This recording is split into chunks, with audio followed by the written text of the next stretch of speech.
kolang kenyan runane rebita ya kalyaku karta tinulang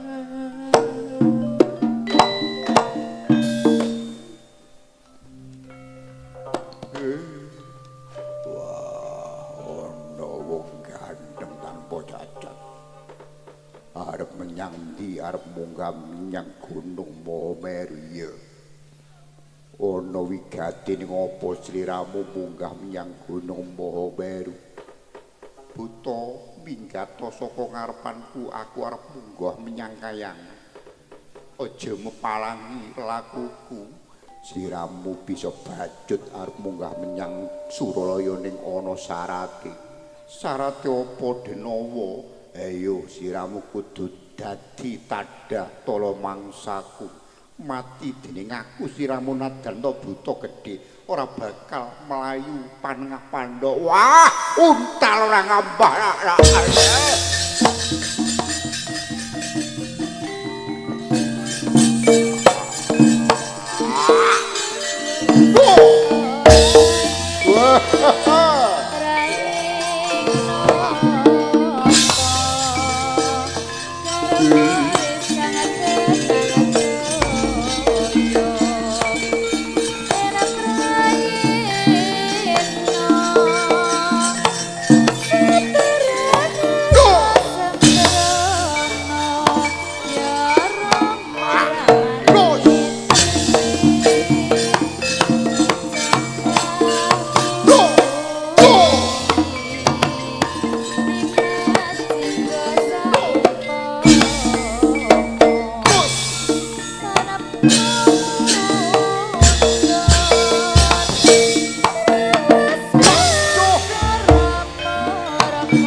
Janaka sampun nyipataken wujuding jemparing.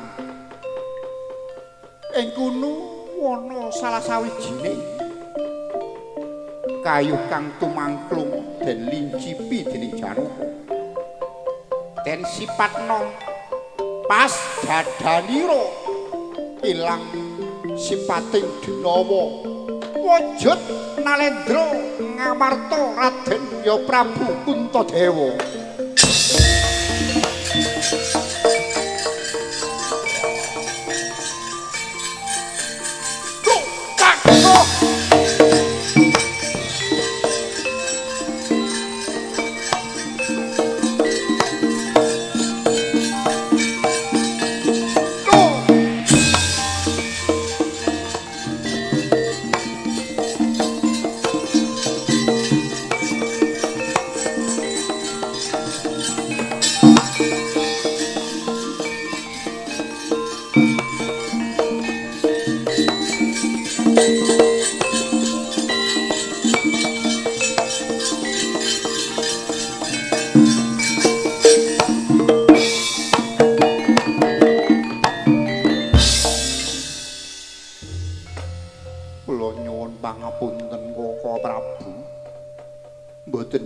pikedadosanipun denawa menika mung panjenengan Kang Mas kula Kang Riwaduka nyuwun pangapunten.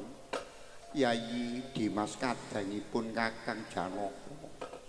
Iya Dis saka kaundha manane Kanjeng Ibu Kunthi nganti pun Kakang ki ora kuat ngengkrek hardaning nafsu.